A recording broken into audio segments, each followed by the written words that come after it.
Hey subscribers, welcome back to Pro Carry Trucker. Another installment of the American Revolution history videos.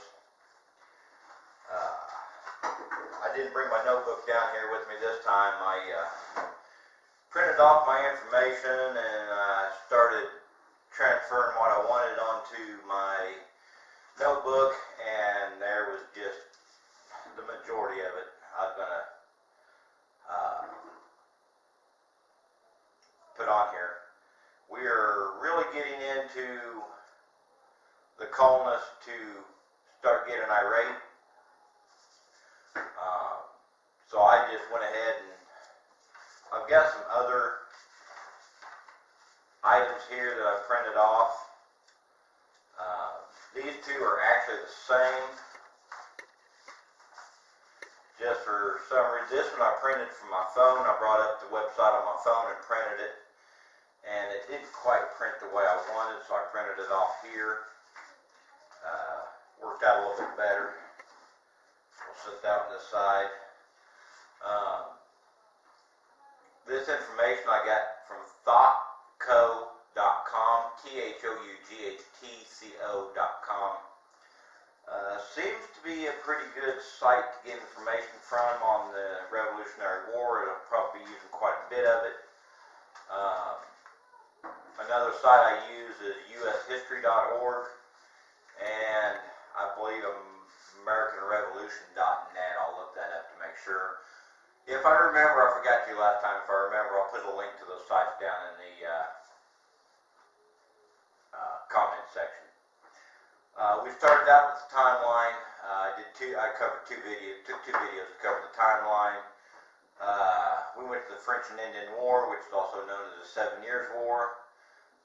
Proclamation of 1763. We did the Sugar Act, which there's going to be some mention to that here. That was in 1763, or no, 1764, April 5th, 1764. The Currency Act, and we're into the Stamp Act. I don't like just reading off this, but to try to get the information out, I'm just going to read off this time. I still want to keep it in my notebook too, so I will, later on, I will transfer this into my notebook, so I've got it written down. In the wake of the victory of the 7 Years' War, which was covered a few videos ago, Britain found itself in a huge debt. It states here 130 million pounds. I would hate to even imagine what 130 million pounds in 1764 would be today. In addition, the government of Earl of Bute made the decision to retain a standing army of 10,000 soldiers, British soldiers, for colonial defense, as well as to provide employment for political connected officials.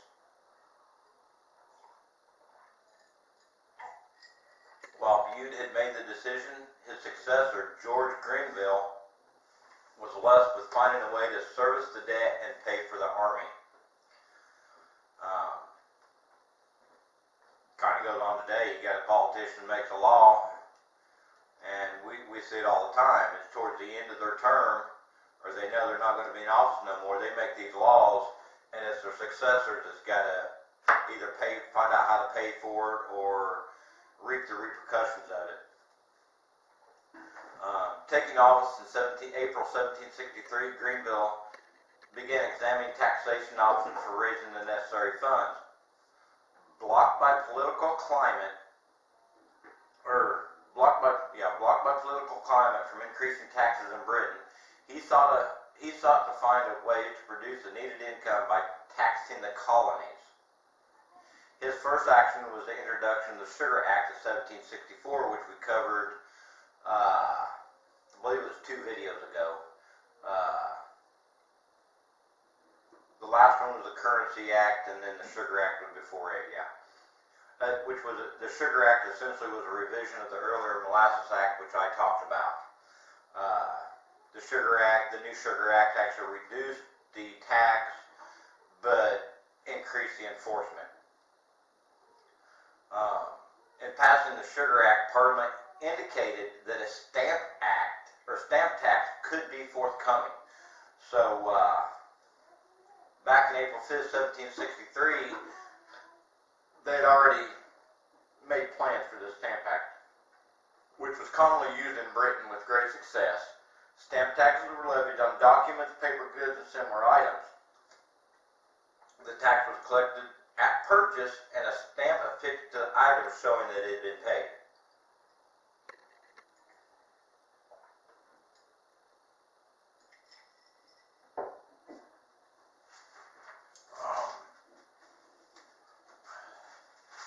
Let's see here.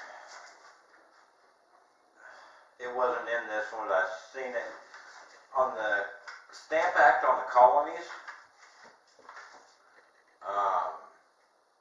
They pretty well stamped anything that was printed, from documents to letters.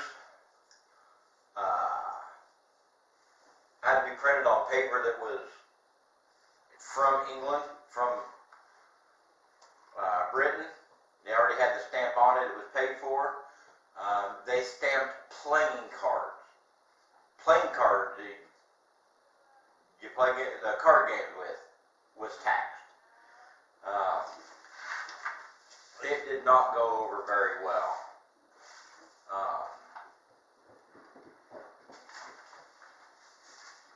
Towards the end of 1764, petition and news of colonial protest regarding the Sugar Act had reached Britain.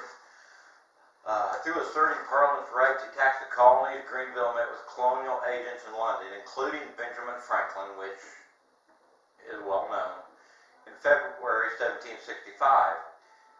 In the meeting, Grenville informed the agents that he was not opposed to the colonies suggesting another approach to raising funds. So, he'd given an option, but I have a feeling that it's not much of an option. Just kind of trying to look good. While none of the agents offered a viable alternative, they were adamant that the decision should be left with the colonial governments. After a lengthy discussion, the Stamp Act of 1765 was passed on March 22nd with an effective date of November 1st. Colonial response to the Stamp Act. As Grenville began to appoint stamp agents for the colonies, opposition to the act began to take form across the Atlantic. A key issue that quickly emerged as a centerpiece of colonial complaints against the Stamp Act was that of a term that we've heard plenty of times, taxation without representation. This derived, we've always heard that, we always wonder where it comes from, which we know we're not being represented, but for what we're being taxed for, but where did it actually come from? This derived from the 1689 English Bill of Rights, which forbade the imposition of taxes without the consent of Parliament. As the colonists lacked representation in Parliament, taxes imposed on them were deemed to be a violation of their rights as Englishmen. While some in Britain stated that the colonists received virtual representation as members of Parliament, theoretically represented the interests of all British subjects, this argument was largely rejected by Britain, by Parliament. The issue was further complicated by the fact that the colonists elected their own legislature. As a result, it was a colonist belief that the consent to taxation rested with them rather than Parliament.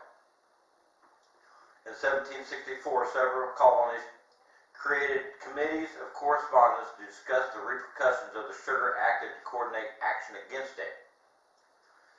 These committees remained in place and were used to plan colonial responses to the Stamp Act. By the end of 1765, all but two of the colonies had sent formal protests to Parliament. In addition, many merchants began boycotting British goods. Violent protests erupted throughout the colonies. In several cities, mobs attacked stamp distributor houses and businesses, as well as those of government officials. We're starting to see physical resistance. So things are starting to come to head. These actions were partially coordinated by a growing network of groups known as the Sons of Liberty. Most of us have heard the term. They were forming locally.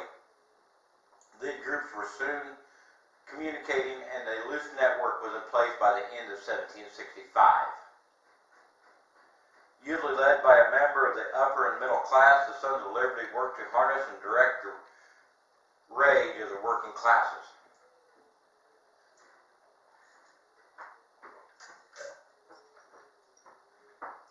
Stamp Act in Congress.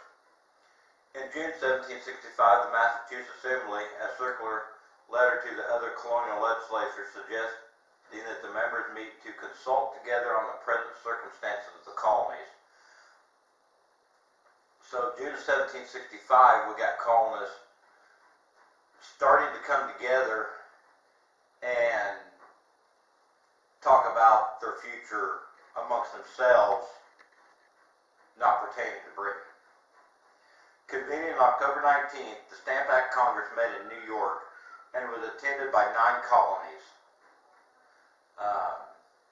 Colonies we know now as states. The rest later endorsed its actions. Meeting behind closed doors, they produced a Declaration of Rights and Grievances, which stated that only colonial assemblies had the right to tax. The use of admiralty courts was abusive. Colonists possessed the rights of Englishmen, and Parliament did not represent them. With businesses hurting, London merchants, under the guidance of Rockingham and Edmund Burke, began their own committee of correspondence to bring pressure on Parliament to repeal the act. Disliking Grenville and his policy, Rockingham was more predisposed to the colonial point of view. During the repeal debate, he invited Franklin to speak before Parliament in his remarks. Franklin stated that the colonies were largely opposed to internal taxes, but willing to accept external taxes.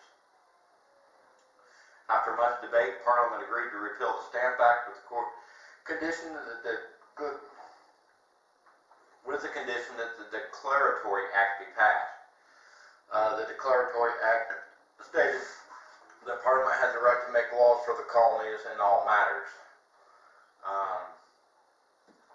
I'll be looking into that. I have imagined that was a huge uproar. The Stamp Act was officially repealed March 18, 1766. The Declaratory Act passed the same day. Colonists are really starting to get getting fed up here. While unrest in the colonies subsided after the Stamp Act was repealed, the infrastructure that it created remained in place. The committees of correspondence, Sons of Liberty, and system of boycotts were to be refined and used later in protest against future British taxes. The larger constitutional issue of taxation without representation remained unresolved and continued to be a key part of colonial protest. The Stamp Act, along with future taxes such as the Township Act, helped push the colonies along the path towards the American Revolution.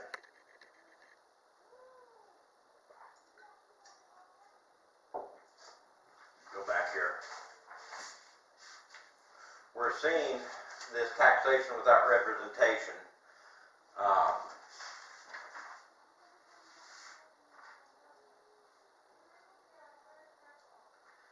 Back here, the key issue that quickly emerged as a centerpiece of colonial complaints against the Stamp Act was that of taxation without representation. This is derived from the 1689 English Bill of Rights, which forbade the imposition of taxes without the consent of Parliament.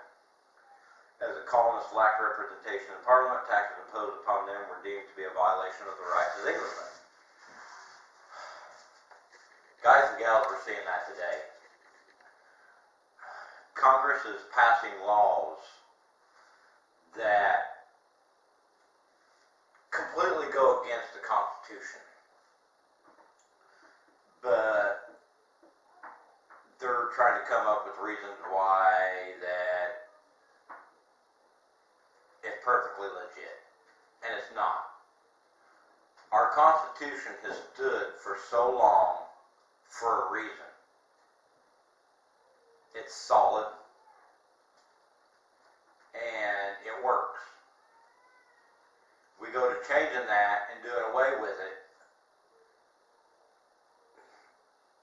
we're just going to, the United States, as we know, is just going to fall apart. There will be no United States. So yeah, in my opinion, one of the big things during the American Revolution that really started to incite the colonists was the fact that Parliament was making laws that was against their